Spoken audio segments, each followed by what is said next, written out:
23 de agosto de 1939. En una sala de conferencias en Moscú, dos hombres firman un documento que sacude al mundo.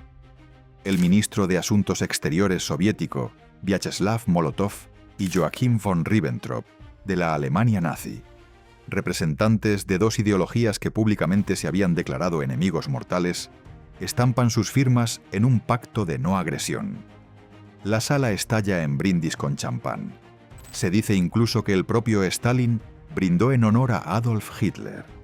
La fotografía se reproducirá en periódicos desde Londres hasta Tokio en menos de 24 horas. El mundo lo llamará el Pacto Molotov-Ribbentrop. Lo que el mundo no sabe, lo que revelan los protocolos secretos ocultos dentro del acuerdo, es que Alemania y la Unión Soviética acaban de repartirse Europa del Este, como si un cartógrafo dividiera un mapa en blanco. Polonia, Finlandia, los estados bálticos, todo asignado, todo acordado, sin disparar un solo tiro, sin necesidad de batallas, solo tinta.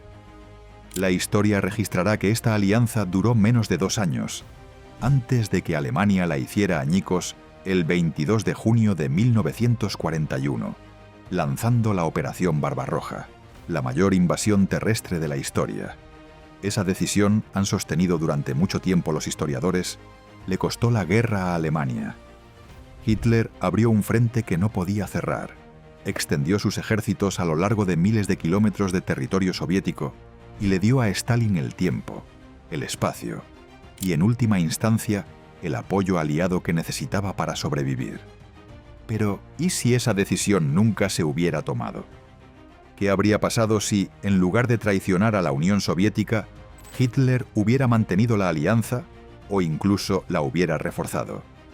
¿Y si, en la primavera de 1941, Alemania y la Unión Soviética hubieran formalizado una alianza militar y hubieran dirigido su capacidad industrial combinada, su mano de obra conjunta y su inteligencia estratégica contra las potencias aliadas de Gran Bretaña y, cuando llegara el momento, Estados Unidos? Esto no es una fantasía, es un cálculo, un análisis de logística, geografía, ideología y de los estrechos márgenes por los que se decidió la Segunda Guerra Mundial. Porque la realidad es esta. En 1941, antes de que Estados Unidos entrara en la guerra, antes de que la maquinaria bélica soviética estuviera completamente movilizada y antes de que los británicos se recuperaran de los desastres de Francia y Dunkerque, una auténtica alianza germano-soviética representaba posiblemente el escenario más catastrófico al que podrían haberse enfrentado los aliados. 2 de los 3 ejércitos más grandes del mundo, 2 de las mayores economías industriales, controlando un territorio que se extendía desde la costa atlántica de Francia hasta las orillas del Pacífico en Siberia, unidos por un enemigo común. La pregunta no es si esto era probable. La pregunta es, ¿qué habría ocurrido si hubiera sucedido? Y la respuesta, analizada estrategia por estrategia, frente por frente, año por año, es mucho más inquietante de lo que la mayoría de la gente ha considerado. Esta es la historia de la guerra que casi fue. Y comienza no en 1941, sino varios años antes, en los cálculos diplomáticos de 2 hombres que despreciaban la ideología del otro, pero reconocían su poder. Para entender por qué una alianza militar germano-soviética era estratégicamente plausible, aunque políticamente improbable, primero hay que entender qué fue realmente el Pacto Molotov-Ribbentrop. ¿Y qué no fue? No fue una amistad. Stalin no confiaba en Hitler. Hitler no confiaba en Stalin. La oposición ideológica pública entre el nacionalsocialismo y el comunismo soviético era real y profundamente sentida en ambos lados. La maquinaria propagandística nazi había pasado años presentando al bolchevismo como una amenaza existencial para la civilización europea. La propaganda soviética devolvía el golpe, identificando el fascismo como la fase final del imperialismo capitalista. Sus seguidores se habían disparado y golpeado mutuamente en las calles de Berlín y Múnich durante las décadas de 1920 y 1930. Y aún así, En el verano de 1939, la ideología quedó temporalmente subordinada a la geopolítica.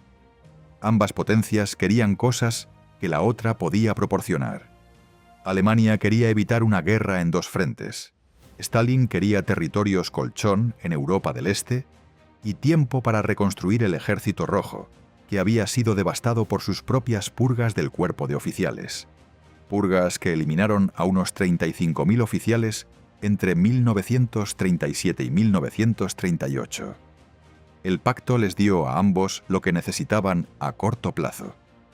Lo que también reveló, y lo que es esencial para cualquier análisis contrafactual, es que los intereses estratégicos de Alemania y la Unión Soviética no eran, a medio plazo, irreconciliables. Ambos estados eran potencias revisionistas.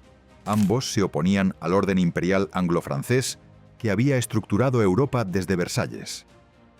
Ambos habían sido excluidos del orden internacional liberal y ambos, a su manera, buscaban destruirlo. El estamento militar alemán lo entendía mejor que Hitler. Varios oficiales de alto rango, incluidas figuras dentro del Abwehr, la inteligencia militar alemana, defendían en privado, a finales de los años 30, que una alianza duradera con la Unión Soviética, en lugar de una guerra contra ella, representaba el mejor camino de Alemania hacia el dominio a largo plazo. La lógica era sencilla. Alemania, con las materias primas soviéticas, especialmente petróleo, grano y metales estratégicos, sería económicamente autosuficiente y, por tanto, inmune a bloqueos. La estrategia británica de estrangulamiento económico, que había sido decisiva en la Primera Guerra Mundial, quedaría neutralizada. Este análisis no era erróneo. Entre septiembre de 1939 y junio de 1941, mientras el pacto se mantuvo, Alemania y la Unión Soviética llevaron a cabo un comercio intensivo. Los soviéticos entregaron más de 1 millón de toneladas de grano, importantes cantidades de petróleo, manganeso, cromo y platino. A cambio, Alemania proporcionó maquinaria industrial, conocimientos técnicos y tecnología militar, incluido un crucero, el Lützow, transferido a la Marina Soviética. Ambas economías se beneficiaron, y lo que es clave, la presión naval británica sobre las rutas comerciales alemanas se vio considerablemente debilitada gracias a los suministros soviéticos que llegaban por tierra y a los puertos bajo control soviético. Ahora imagina que ese acuerdo no solo continuara, sino que se profundizara. Imagina que se añadiera un componente militar formal a la relación económica. Imagina que las fuerzas soviéticas no solo abastecieran a Alemania, sino que coordinaran operaciones con las fuerzas alemanas contra un conjunto común de objetivos. La pregunta pasa a ser, ¿cuáles serían esos objetivos? ¿Dónde decidiría golpear la alianza? ¿Y cómo responderían las potencias aliadas, principalmente Gran Bretaña, a un enemigo para el que nunca se habían preparado y contra el que nunca se habían entrenado? El mapa estratégico de 1941 contiene la respuesta, y es un mapa que debería provocar un momento de fría reflexión a cualquiera que lo estudie. Los planificadores militares operan con un principio conocido como la correlación de fuerzas. Antes de que comience cualquier operación, evalúan el equilibrio de fuerza, movilidad, suministro y geografía entre los bandos enfrentados.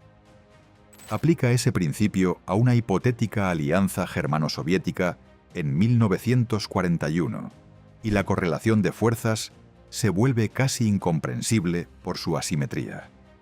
Empecemos por la mano de obra. La Wehrmacht, en la primavera de 1941, contaba con aproximadamente 7,3 millones de hombres. El Ejército Rojo, pese a la devastación de las purgas, se había reconstruido hasta alcanzar una fuerza permanente de unos 5,4 millones, con millones más disponibles mediante una rápida movilización. Juntos, ambos ejércitos habrían desplegado una fuerza activa combinada de alrededor de 13 millones de hombres. Las Fuerzas Armadas británicas, en ese momento, no llegaban a los 4 millones, repartidas en múltiples frentes desde el Atlántico Norte hasta Oriente Medio y el Lejano Oriente. Estados Unidos, aún oficialmente neutral, tenía un ejército de apenas 1,5 millones de soldados. Mal equipado, poco entrenado y lejos de estar preparado para operaciones de combate a gran escala. Luego está el blindaje. Las fuerzas Panzer alemanas, en 1941, contaban con aproximadamente 5.200 tanques, incluidos los formidables modelos Panzer III y IV. Las fuerzas acorazadas soviéticas, pese a sus problemas organizativos, desplegaban más de 22.000 tanques, incluido el T-34, técnicamente superior a casi todo lo que tenía Alemania. En conjunto, ambas potencias habrían controlado unos 27.000 vehículos blindados. El ejército británico en 1941 tenía menos de 5.000 tanques en total, muchos de ellos poco fiables mecánicamente y con blindaje insuficiente.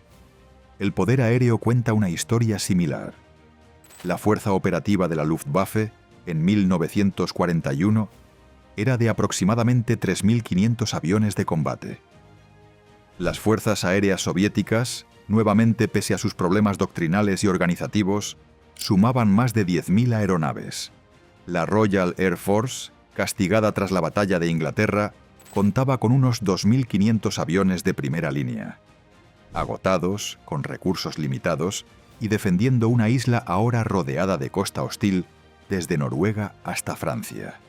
Pero los números por sí solos no ganan guerras. La cuestión clave para los planificadores de la alianza habría sido ¿dónde atacar y en qué orden? El objetivo estratégico principal habría sido la eliminación de Gran Bretaña como combatiente activo. El poder naval británico era el motor de la resistencia aliada. Sin él, las líneas de suministro atlánticas hacia Gran Bretaña quedarían cortadas. El apoyo material estadounidense no tendría forma de llegar. Y el teatro mediterráneo, vital para el acceso británico al petróleo de Oriente Medio, se vendría abajo. La Marina alemana ya había desarrollado planes para una estrategia mediterránea. El almirante Erich Raeder había defendido en repetidas ocasiones que Gibraltar, Malta y Suez, las tres claves del poder británico en el Mediterráneo, debían tomarse antes de cualquier ataque contra la Unión Soviética. Hitler había estado parcialmente de acuerdo, pero nunca comprometió las fuerzas necesarias para ejecutar el plan. En este escenario alternativo, con cooperación soviética, el plan se vuelve viable. Así es como habría sido la secuencia estratégica. Fase 1. La asociación económica entre el Eje y la Unión Soviética se formaliza en una alianza militar a finales de 1940 o principios de 1941. Alemania acepta no imponer conformidad ideológica en los territorios controlados por los soviéticos. Los soviéticos aceptan proporcionar materias primas y, lo que es crucial, participar en una campaña coordinada en Oriente Medio y Asia Central. Fase 2. Las fuerzas alemanas e italianas, reforzadas por unidades de la Luftwaffe ya no destinadas al frente oriental, avanzan a través del norte de África hacia Egipto. El objetivo, Suez. Fase 3. Las fuerzas soviéticas avanzan a través de Irán e Irak, ambos bajo control nominal británico, amenazando Basora y los campos petrolíferos del Golfo Pérsico. Fase 4. La presión naval y aérea combinada sobre Gran Bretaña se intensifica con la posibilidad de forzar una negociación o provocar su colapso. La lógica estratégica es coherente. La base de recursos es suficiente. La correlación de fuerzas militares favorece a la alianza en todos los puntos de contacto previstos. ¿Qué podría impedir su ejecución? La respuesta no se encuentra en las matemáticas militares, sino en la política y en la desconfianza fundamental entre ambos regímenes que ningún tratado formal podía resolver por completo. Entender esa grieta es esencial para comprender cómo y por qué la alianza habría sido a la vez poderosa y frágil. En la historia real de la Segunda Guerra Mundial, la campaña del norte de África fue un frente secundario. Un frente importante que consumió enormes recursos británicos, y que finalmente allanó el camino para la invasión aliada de Italia en 1943, pero secundario al fin y al cabo, decidido por los problemas de suministro de Rommel y en última instancia por el peso del poder industrial estadounidense. En este escenario alternativo, el norte de África se convierte en el frente decisivo. Considera la situación en el otoño de 1941, bajo la premisa de que la Operación Barbarroja nunca tuvo lugar. El Afrika Korps de Rommel ya no sufre escasez de refuerzos. Las unidades de la Luftwaffe, destinadas al frente oriental en la Guerra Real, cientos de aviones de transporte, escuadrones de caza y bombarderos en picado, permanecen disponibles para operaciones en el Mediterráneo. Malta, la isla fortificada que interrumpía las líneas de suministro del Eje hacia Libia durante la Guerra Real, ahora puede ser sometida a un bombardeo aéreo sostenido sin la presión simultánea de las operaciones sobre Leningrado y Stalingrado. La caída de Malta estuvo a punto de lograrse en la primavera y el verano de 1942 en la Guerra Real, cuando los ataques aéreos del Eje redujeron la capacidad defensiva de la isla, hasta el punto de que la guarnición británica apenas podía operar. El alivio de Malta llegó con un coste enorme. La Operación Pedestal en agosto de 1942 envió 14 buques mercantes y solo 5 lograron llegar. En este escenario alternativo, con una Luftwaffe aún no desgastada en la Unión Soviética, Malta cae. La línea de suministro hacia las fuerzas de Rommel queda asegurada. El avance hacia Suez, que en la Guerra Real fue detenido en El Alamein a finales de 1942, continúa. La captura de Suez habría sido algo más que una victoria militar. Habría sido una catástrofe estratégica de primer orden para Gran Bretaña. El Canal de Suez era la arteria a través de la cual Gran Bretaña accedía a su imperio. Tropas indias, divisiones australianas, fuerzas neozelandesas. Todas pasaban por Suez. También lo hacía el petróleo de Irak e Irán. La capacidad de la Royal Navy para operar en el Mediterráneo oriental dependía de que el canal permaneciera abierto. Sin él, la posición estratégica global de Gran Bretaña se derrumbaría en una serie de guarniciones aisladas, cada una librando una guerra defensiva sin apoyo mutuo. Ahora añade el componente soviético, fuerzas soviéticas entrando en Irán, como de hecho ocurrió brevemente en 1941 en cooperación con Gran Bretaña en la historia real, irónicamente. Pero en este escenario, avanzando como parte de una alianza hostil en lugar de una amistosa. La ocupación soviética del norte de Irán fue una realidad histórica. La extensión de esa presencia hacia el sur, hacia Basora y los campos petrolíferos del Golfo Pérsico, bajo la presión de una campaña coordinada entre el Eje y la Unión Soviética, no es históricamente descabellada. Solo habría requerido una alineación política diferente para llevarse a cabo. La posición británica en Irak e Irán en 1941 era frágil. La guerra anglo-iraquí de mayo de 1941, que ocurrió en la historia real, demostró que el control británico de Irak era disputado, requiriendo una operación militar de emergencia para sofocar un golpe pro-eje. Con fuerzas soviéticas presionando desde el norte y fuerzas alemanas avanzando desde el suroeste, la posición británica en Oriente Medio habría sido insostenible. La pérdida del petróleo de Oriente Medio habría sido decisiva. Gran Bretaña importaba la mayor parte de su petróleo del Golfo Pérsico durante 1941 y 1942. Los suministros estadounidenses estaban disponibles, pero la capacidad de transporte necesaria para llevarlos a través del Atlántico, bajo ataque de submarinos, ya estaba al límite de lo sostenible. Si se elimina el suministro de Oriente Medio, las reservas de petróleo británicas durarían, a los ritmos de consumo de 1941, aproximadamente 6 meses. 6 meses de combustible para buques de guerra, aviones y vehículos blindados. 6 meses antes de que la Royal Navy comenzara a perder capacidad operativa. Pero la campaña del Mediterráneo es solo uno de los ejes de presión. El segundo, y en muchos aspectos el más decisivo estratégicamente, atraviesa el Atlántico. Y aquí, la alianza germano-soviética cambia la ecuación naval de formas que los historiadores rara vez han apreciado en toda su magnitud. La batalla del Atlántico fue la campaña continua más larga de la Segunda Guerra Mundial. Desde el primer día de hostilidades en septiembre de 1939 hasta la rendición alemana en mayo de 1945, la lucha por el control de las rutas marítimas del Atlántico Norte nunca cesó. Los submarinos alemanes hundieron más de 3.500 buques mercantes aliados. Los aviones aliados, los escoltas y los avances tecnológicos, especialmente el radar, el descifrado de códigos en Bletchley Park y el desarrollo de armas antisubmarinas eficaces, acabaron inclinando la balanza. A mediados de 1943, la campaña de los U-Boot estaba derrotada. En este escenario alternativo, varias de esas ventajas decisivas de los aliados desaparecen o se ven considerablemente debilitadas. La primera y más significativa es la ventaja en inteligencia.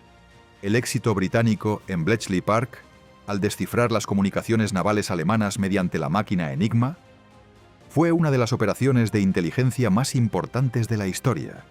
Permitió a los convoyes aliados esquivar las manadas de submarinos con una eficacia notable una vez que los sistemas operativos estuvieron en funcionamiento en 1941 y 1942. Pero Enigma era un sistema alemán. Las comunicaciones soviéticas utilizaban una arquitectura de cifrado completamente distinta. En una campaña naval coordinada entre Alemania y la Unión Soviética, los soviéticos habrían aportado submarinos. La Marina soviética operaba más de 170 en 1941, una flota considerable. Y sus comunicaciones habrían sido opacas para la inteligencia británica. La ventaja de Bletchley se aplicaría a las señales alemanas, pero no a las soviéticas. El segundo cambio tiene que ver con la geografía. Los submarinos soviéticos operando desde bases en el Ártico, Murmansk, Arcángel, podrían haber ampliado el alcance operativo de la campaña submarina hacia zonas del Atlántico Norte que la Marina alemana tenía dificultades para sostener. Los convoyes árticos, que en la historia real servían como rutas de suministro aliadas hacia la Unión Soviética, y eran brutalmente atacados por fuerzas alemanas. En este escenario se convertirían en corredores de ataque soviéticos en lugar de rutas de abastecimiento aliadas. Todo el flanco norte de la batalla del Atlántico estaría bajo presión naval hostil. El tercer cambio es el tonelaje puro. La flota de submarinos alemana, pese a su letalidad, siempre estuvo limitada por la capacidad de producción. La guerra de tonelaje, del almirante Karl Donitz, la estrategia de hundir más barcos mercantes de los que podían ser reemplazados, estuvo cerca de tener éxito, pero finalmente fracasó porque la construcción naval estadounidense, una vez movilizada tras Pearl Harbor, superó a los hundimientos alemanes. En este escenario alternativo, los submarinos soviéticos se suman al ritmo total de hundimientos aliados, reduciendo aún más el margen. Y luego está la cuestión de la entrada de Estados Unidos en la guerra. En la historia real, Estados Unidos entró en la guerra tras el ataque de Japón a Pearl Harbor el 7 de diciembre de 1941, y por la posterior declaración de guerra de Alemania a Estados Unidos, una decisión de Hitler que sigue siendo una de las más desconcertantes desde el punto de vista analítico. Sin ninguna obligación estratégica de hacerlo, le dio a Roosevelt la justificación para un compromiso bélico total en dos océanos que Estados Unidos había estado evitando. En este escenario alternativo, la posición de Japón se convierte en una variable clave. El Pacto de Neutralidad Soviético-Japonés, firmado en abril de 1941, que Stalin acordó en parte para asegurar su flanco oriental ante la amenaza alemana que anticipaba, sigue en vigor en esta situación. Japón, liberado de la amenaza de un ataque soviético sobre Manchuria, tendría aún más probabilidades de expandirse hacia el sur, hacia el Pacífico y el sudeste asiático, apuntando a posesiones coloniales británicas y neerlandesas. La cuestión es si Japón atacaría directamente a Estados Unidos y si existirían las condiciones políticas para que Estados Unidos entrara en una guerra germano-soviética contra Gran Bretaña. En 1941 y 1942, la opinión pública estadounidense estaba profundamente dividida sobre la entrada en la guerra europea. El sector intervencionista, liderado por figuras como el propio Roosevelt y motivado por la convicción de que una Europa dominada por la Alemania nazi amenazaba la seguridad estadounidense, era influyente, pero no dominante. El movimiento aislacionista era amplio, ruidoso y con fuerte presencia institucional. Sin el impacto movilizador de Pearl Harbor, sin la declaración de guerra alemana contra Estados Unidos, las condiciones políticas para un compromiso militar total en defensa de Gran Bretaña eran como mínimo inciertas. Una Gran Bretaña ya enfrentándose al colapso en el Mediterráneo, a la escasez de petróleo y a una campaña atlántica intensificada, habría negociado desde una posición de debilidad catastrófica antes de que las fuerzas estadounidenses estuvieran listas para desplegarse en números significativos. Y ese cálculo conduce a la pregunta más incómoda que plantea este escenario alternativo. Toda alianza en la historia lleva en su interior las semillas de su propia disolución. La Gran Alianza de Gran Bretaña, Estados Unidos y la Unión Soviética, que finalmente derrotó a Alemania, estaba plagada de desconfianza, intereses imperiales en conflicto e incompatibilidad ideológica. Churchill despreciaba el comunismo. Stalin sospechaba de las intenciones británicas en todo momento. La visión de Roosevelt de un orden internacional de posguerra chocaba con las ambiciones territoriales soviéticas en Europa del Este.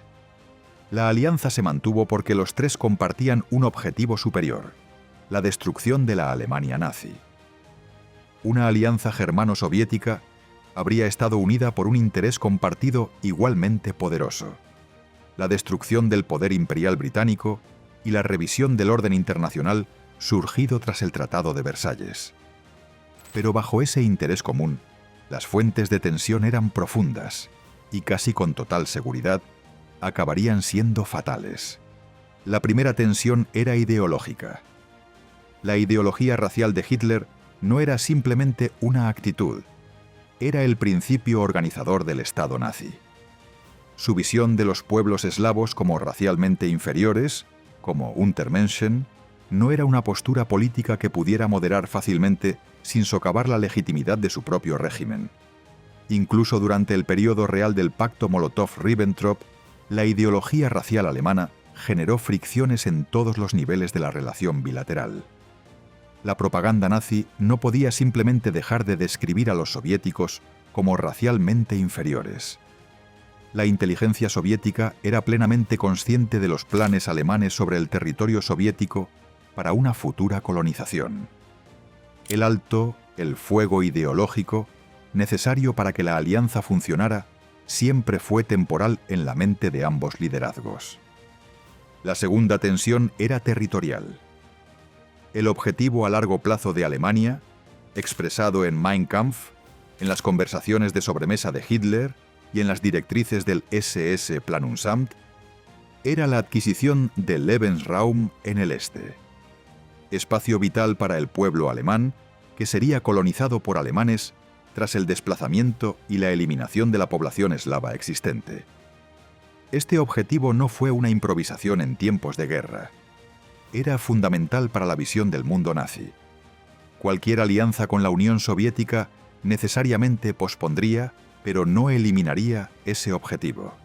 Stalin lo sabía. Sus servicios de inteligencia tenían acceso a textos traducidos. Entendía, como confió a sus colaboradores más cercanos, que la alianza con Hitler era un arreglo táctico, no una conversión estratégica. La tercera tensión era económica. La lógica de una alianza germano-soviética se basaba en gran medida en la complementariedad de recursos, materias primas soviéticas a cambio de productos industriales alemanes. Pero los términos de ese intercambio siempre fueron objeto de disputa. Los industriales alemanes querían precios favorables. Los planificadores soviéticos exigían transferencias tecnológicas, especialmente en fabricación de precisión y aviación. Las negociaciones comerciales reales entre 1939 y 1941 fueron tensas, con ambas partes acusándose mutuamente de no cumplir las cantidades acordadas. En una alianza más profunda y prolongada, esas disputas habrían crecido en la misma proporción. La cuarta tensión era geopolítica. La división de esferas de influencia negociada en el Pacto Molotov-Ribbentrop siempre fue imprecisa en sus márgenes.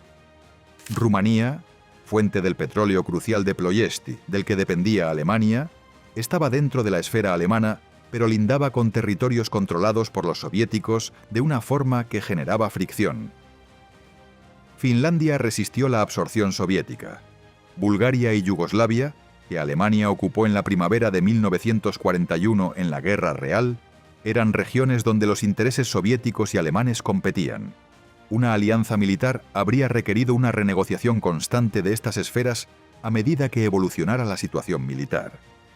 Quizá de forma más fundamental, la quinta tensión era la cuestión de quién dominaría el orden de posguerra.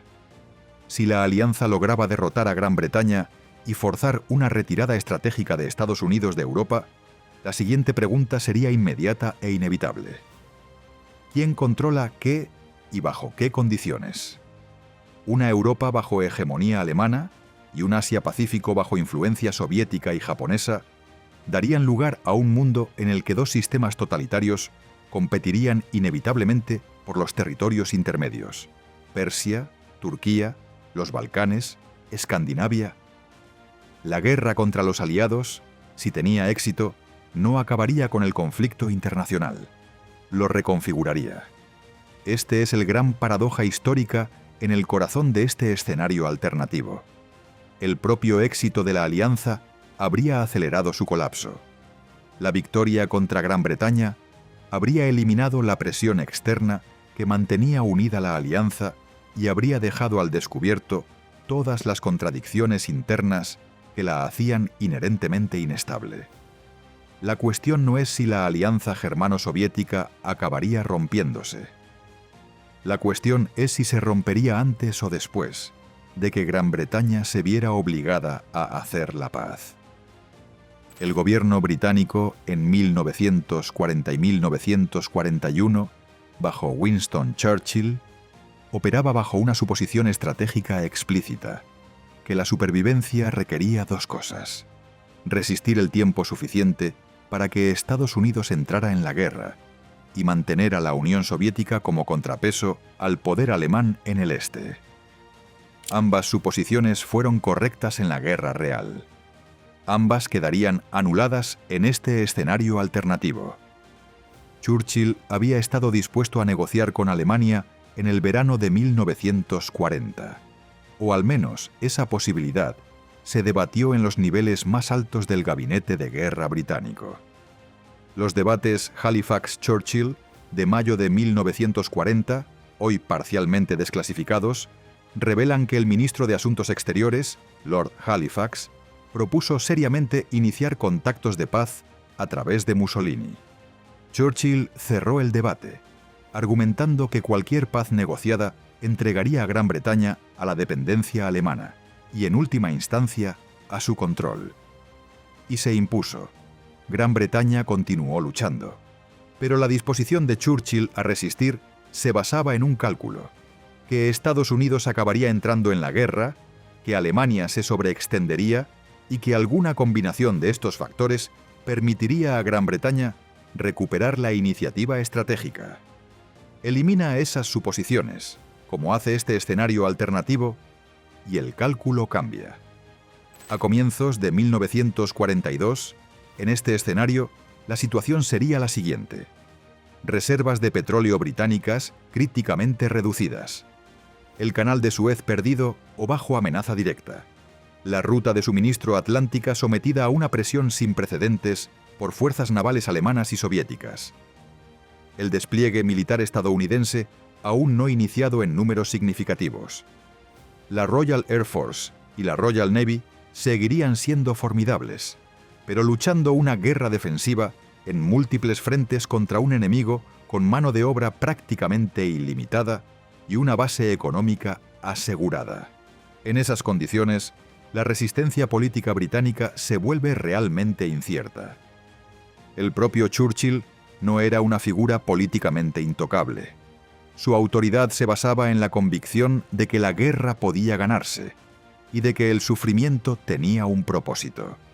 Una Gran Bretaña enfrentándose a un deterioro estratégico irreversible, no a la crisis existencial pero superable del Blitz, sino a una pérdida lenta y constante de activos estratégicos y capacidad económica, habría generado una enorme presión política a favor de una solución negociada. La población británica, que soportó años de sacrificio en la guerra real, con la certeza de que la victoria llegaría, podría no haber mantenido esa misma resistencia si la victoria se volvía cada vez más difícil de imaginar. Los gobiernos de Canadá, Australia y Sudáfrica, dominios nominalmente independientes cuya participación en la guerra fue significativa, no estaban obligados a luchar indefinidamente si la propia Gran Bretaña buscaba un acuerdo.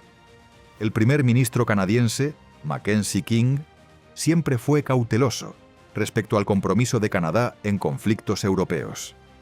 El primer ministro australiano, John Curtin, ya había comenzado a finales de 1941, en la Guerra Real, a reorientar la estrategia australiana hacia Estados Unidos y el Pacífico, alejándose de las operaciones lideradas por Gran Bretaña en Europa y Oriente Medio. Una paz negociada británica, no una rendición impuesta por Alemania, sino un acuerdo que preservara la soberanía británica y su imperio, a cambio de retirarse del continente europeo y reconocer la hegemonía alemana allí, estaba dentro del ámbito de lo políticamente posible bajo circunstancias suficientemente extremas. No habría sido el resultado que Churchill deseaba. Habría sido el resultado que una Gran Bretaña sin apoyo estadounidense y sin un frente oriental que desviara el poder alemán no podría resistir indefinidamente. Y luego está la cuestión estadounidense, porque incluso si Gran Bretaña firmaba la paz, Estados Unidos tendría que enfrentarse tarde o temprano a la realidad estratégica de un mundo dominado por un eje germano-soviético. La cuestión no sería si Estados Unidos respondería, sino desde qué posición lo haría. Franklin Roosevelt comprendió lo que significaría una victoria alemana en Europa para Estados Unidos antes y con más claridad que la mayoría de sus contemporáneos. Su programa de préstamo y arriendo a comienzos de 1941, que proporcionó a Gran Bretaña armas y suministros sin exigir pago inmediato, fue un cálculo estratégico disfrazado de generosidad. Roosevelt sabía que una Gran Bretaña que resistiera era la primera línea defensiva de Estados Unidos. Una Gran Bretaña que cayera sería una Gran Bretaña cuya marina, puertos coloniales y territorios estratégicos pasarían a estar disponibles para un imperio europeo liderado por Alemania. Las implicaciones para el hemisferio occidental no eran hipotéticas. Una Alemania con control seguro del Atlántico Oriental, con bases navales en Francia, Noruega y potencialmente en territorios británicos capturados en África Occidental, habría podido proyectar poder en el Atlántico Sur de maneras que amenazarían las rutas comerciales estadounidenses hacia Sudamérica y el acceso a materias primas clave en Brasil, Chile y Argentina. La doctrina Monroe se enfrentaría a su primer gran desafío desde su formulación. Los planificadores militares estadounidenses, a principios de los años 40, de hecho, habían estudiado escenarios sorprendentemente similares a este. El Plan Naranja abordaba el Pacífico, pero el Rainbow 5, el plan estratégico más completo de la época, contemplaba un escenario de dominio europeo por parte del Eje, combinado con agresión japonesa en el Pacífico. Requería que Estados Unidos librara una guerra en dos océanos contra enemigos que ya habían consolidado sus posiciones. La conclusión de Rainbow 5 era clara. Estados Unidos debía iniciar de inmediato una movilización militar masiva y necesitaba la supervivencia británica como condición previa para cualquier estrategia exitosa. Sin la supervivencia de Gran Bretaña, el cálculo estratégico estadounidense cambia por completo. El rearme estadounidense había comenzado con fuerza en 1940, acelerado por el liderazgo de Roosevelt y el impacto de la caída de Francia. Para 1943, la producción industrial estadounidense se estaba convirtiendo en el factor decisivo en la guerra real. Pero la producción militar por sí sola no es una estrategia. Un ejército movilizado necesita bases avanzadas, líneas de suministro seguras, infraestructura aliada y fuerzas entrenadas para proyectar poder. En este escenario alternativo, en 1943, Gran Bretaña ha firmado la paz. No hay bases aliadas en el Reino Unido. No hay un puente aéreo desde el cual lanzar campañas de bombardeo estratégico sobre Alemania. No hay una plataforma para una futura campaña terrestre en Europa. Un Estados Unidos luchando desde su propio territorio, o desde Canadá y el Caribe, contra un imperio alemán que controla la costa europea desde el Cabo Norte, en Noruega, hasta el Estrecho de Gibraltar, no está luchando desde una posición de fuerza. Está conteniendo. Está librando una guerra defensiva. Una guerra sin un camino claro hacia una victoria decisiva en Europa, porque Europa es inaccesible, sin la base insular que se ha perdido. Esto no significa una derrota estadounidense. Estados Unidos, protegido por dos océanos, con una enorme capacidad industrial y sin una amenaza creíble de invasión terrestre, podría sostener una postura defensiva indefinida. Pero no ser derrotado no es lo mismo que ganar. Y una Alemania que ha asegurado la hegemonía europea, que controla los recursos del continente desde el Atlántico hasta los Urales, en coordinación con los recursos soviéticos más al este, no es una Alemania que Estados Unidos pueda desalojar rápida o fácilmente. El resultado más probable, en un análisis estratégico honesto, es un prolongado periodo de enfrentamiento armado. Una guerra fría de otro tipo. Dos grandes bloques de poder. El eje germano-soviético controlando Eurasia y Estados Unidos controlando el hemisferio occidental y posiblemente el Pacífico en alianza con China y otras potencias. Enfrentados a ambos lados del Atlántico. Ninguno capaz de destruir al otro. Ambos consumiendo recursos y energía para mantener la frontera que los separa. A menos que las contradicciones internas de la alianza germano-soviética, que ya hemos analizado, terminen resolviéndose en la forma que tanto Stalin como Hitler siempre anticiparon en privado: una guerra entre ellos. La historia no ofrece precedentes de una alianza ideológicamente coherente a largo plazo entre el nacionalsocialismo y el comunismo soviético. Lo que sí ofrece es un patrón. Las potencias revolucionarias que cooperan contra un enemigo común, una vez que ese enemigo es neutralizado, vuelven a competir entre sí. Esto fue cierto para los bolcheviques y las distintas facciones socialistas con las que colaboraron durante la Revolución Rusa. Fue cierto incluso para las propias potencias aliadas, cuya cooperación en tiempos de guerra se transformó casi inmediatamente en la Guerra Fría tras la derrota de Alemania y Japón. La alianza germano-soviética, si lograba neutralizar el poder británico, habría enfrentado exactamente esa dinámica. El momento de la ruptura es la variable crítica. Basándose en el patrón de la planificación alemana real y en los compromisos ideológicos conocidos de Hitler, resulta difícil sostener que la alianza hubiera sobrevivido más allá de mediados de la década de 1940. Los mismos generales que planificaron Barbarroja en la Guerra Real y que ya lo hacían desde 1940, habrían seguido defendiendo un enfrentamiento inevitable con la Unión Soviética. Los mismos sectores dentro de las SS y del partido nazi que definían el proyecto nacional alemán en términos de colonización del Este, no habrían abandonado ese objetivo simplemente porque resultara temporalmente inconveniente. Stalin, por su parte, habría utilizado el periodo de la alianza para reconstruir y modernizar el Ejército Rojo. El mismo proceso que estaba llevando a cabo durante 1941 y 1942, financiado en parte por el programa de préstamo y arriendo, pero sobre todo por la producción interna soviética. En este escenario alternativo, sin las pérdidas catastróficas de Barbarroja, el Ejército Rojo habría llegado a mediados de los años 40 en condiciones mucho mejores. Cuerpo de oficiales intacto, equipamiento modernizado y doctrina reformada. No sería la institución destrozada y desesperada que se retiró en desorden en el verano de 1941. Cuando llegara la inevitable ruptura, y la evidencia histórica y estratégica sugiere que habría llegado, se produciría entre dos ejércitos en condiciones mucho más equilibradas que en 1941. El ejército alemán, no desgastado por 4 años de combate en el frente oriental, sería más fuerte que la Wehrmacht que se agotó en Moscú y Stalingrado.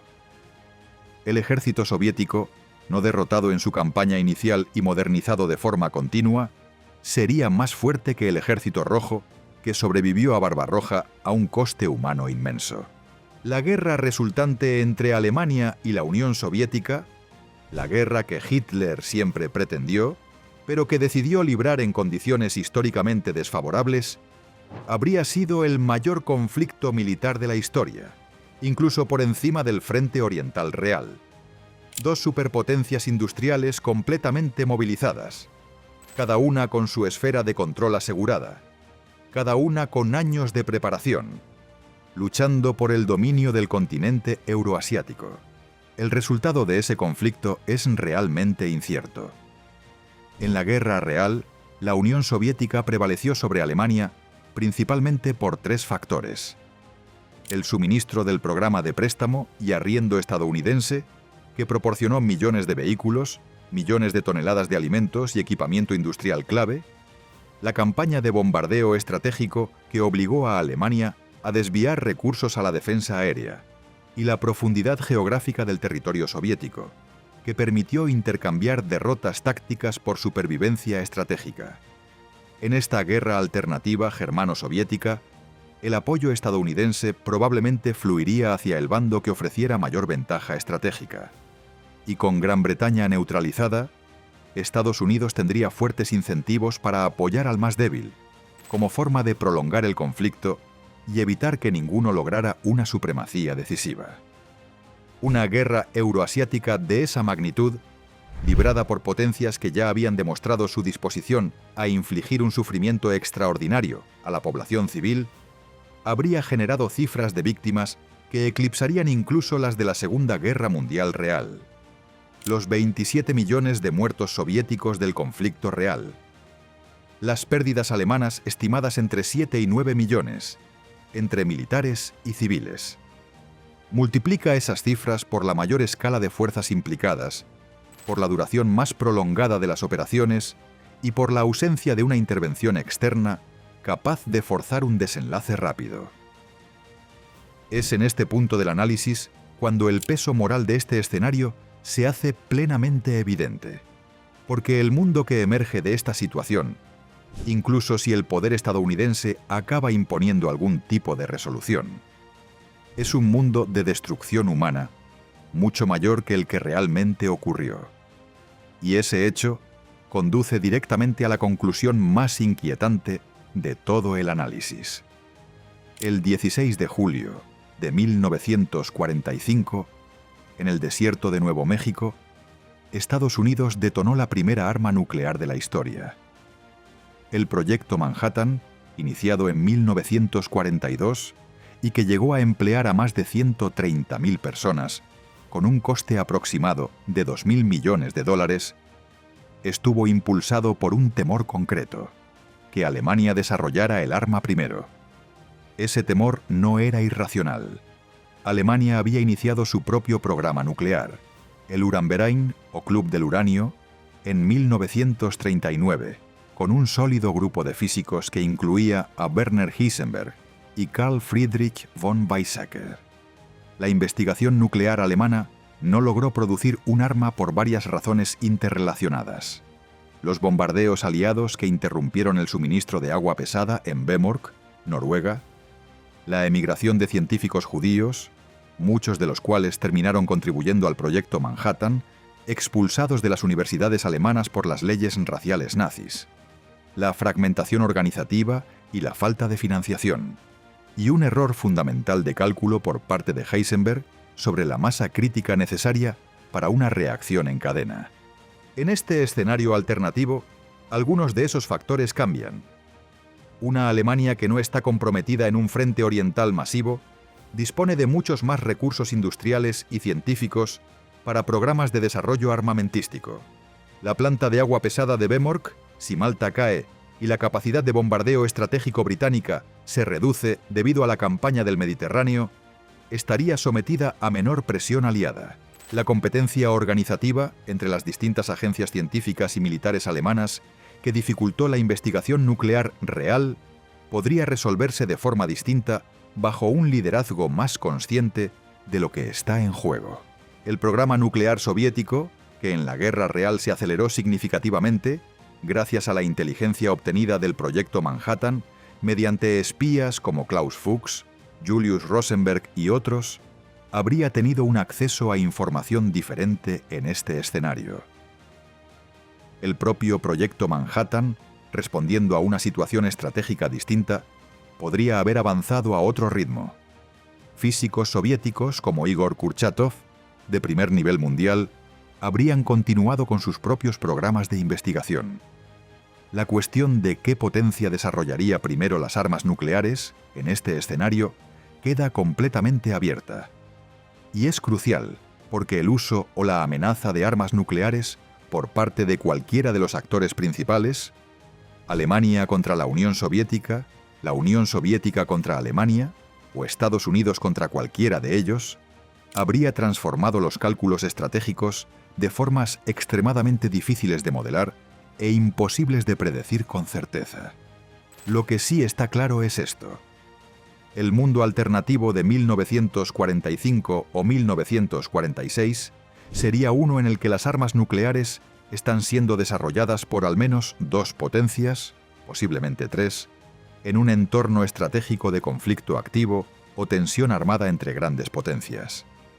Ese entorno, desarrollo nuclear en condiciones de guerra entre potencias, representa un escenario de proliferación mucho más peligroso que el que realmente ocurrió, donde Estados Unidos tuvo un breve monopolio nuclear en un periodo de posguerra, por imperfecto que fuera. La lección histórica aquí no es tranquilizadora. La paz nuclear real, el hecho de que las armas nucleares no se hayan utilizado en combate desde Nagasaki en agosto de 1945, dependió de una secuencia específica y, en cierto modo, fortuita de acontecimientos. El desarrollo estadounidense primero, su uso contra Japón antes de que cualquier otra potencia tuviera el arma, y después un sistema de disuasión propio de la Guerra Fría que, por aterrador que fuera, logró mantenerse. En este escenario alternativo, esa secuencia no existe. El sistema de disuasión tendría que construirse en medio de una guerra activa entre potencias con armas nucleares, o a punto de tenerlas. Ese es un mundo del que no puede extraerse ninguna predicción segura de supervivencia. Regresa ahora a esa sala de conferencias en Moscú, en agosto de 1939. Molotov y Ribbentrop, el champán, el brindis de Stalin por Hitler, los protocolos secretos que dividían Europa del Este. La historia registra que lo que comenzó allí terminó en catástrofe. No la catástrofe de una alianza germano-soviética exitosa contra los aliados, sino la de su traición. Barbarroja causó la muerte de 27 millones de ciudadanos soviéticos. Costó la vida a entre 7 y 9 millones de alemanes. Arrasó ciudades que habían permanecido en pie durante siglos. Creó las condiciones para el asesinato sistemático de 6 millones de judíos y millones más en los campos de exterminio nazis. Un genocidio posible gracias al control alemán de Europa del Este, que no se habría producido, o al menos no con la misma rapidez, bajo una verdadera alianza con la Unión Soviética. Este escenario alternativo enseña algo importante precisamente porque revela cuánto peor podrían haber sido las cosas. La Segunda Guerra Mundial real, con aproximadamente entre 70 y 85 millones de muertos, es la gran catástrofe del siglo XX. El escenario alternativo, analizado con honestidad, sugiere la posibilidad de un conflicto que podría haber superado esas cifras, no por un único acto de brutalidad, sino por el peso acumulado de una serie de guerras más largas, más extensas y más equilibradas que se habrían prolongado durante los años 40 e incluso hasta los 50. También revela hasta qué punto la victoria aliada no era inevitable. Requirió la decisión concreta de Adolf Hitler de traicionar una alianza que, en términos militares y económicos, estaba funcionando a favor de Alemania. Requirió que esa decisión se tomara en junio de 1941, cuando Alemania aún se encontraba en la cúspide de su poder, antes de que el desgaste de la guerra real empezara a hacer mella. Y requirió la posterior resistencia de la Unión Soviética, una resistencia pagada con un coste humano descomunal, para convertir esa decisión en el error fatal de Alemania. La historia no avanza sobre raíles, avanza sobre contingencias. Sobre decisiones individuales, tomadas bajo presión, a menudo motivadas tanto por la ideología y la psicología, como por el cálculo estratégico. La decisión de Hitler de lanzar Barbarroja estuvo impulsada en gran medida por una convicción ideológica. La creencia, fundamental en su visión del mundo, de que el Estado soviético era una construcción judeo-bolchevique que colapsaría bajo presión militar como una puerta podrida.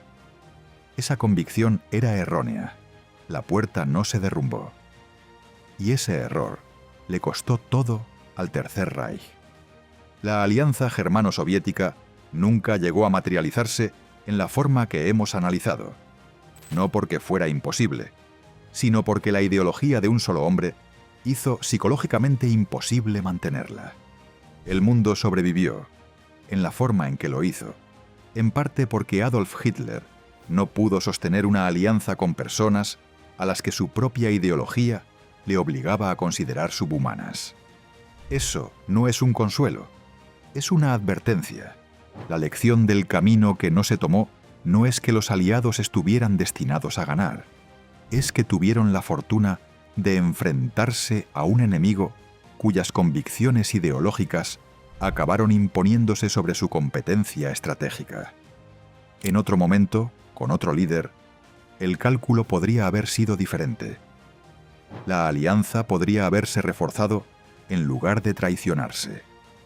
Y la guerra que habría seguido podría haber sido una en la que no surgiera un vencedor claro, ni una rendición de cuentas moral evidente. Vivimos en el mundo que realmente ocurrió. Entre 70 y 85 millones de personas murieron para que existiera.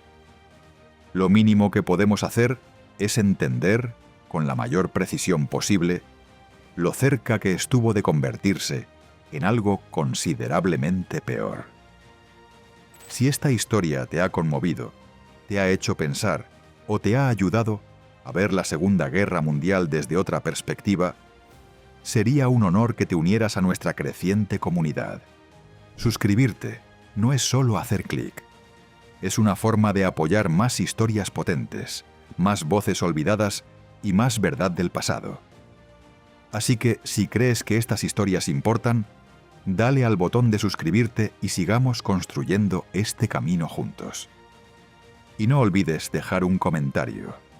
Los leemos todos y nos encanta conocer tu opinión. Hasta la próxima. Sigue explorando la historia con Epic War. Sigue haciendo preguntas. Sigue buscando la verdad.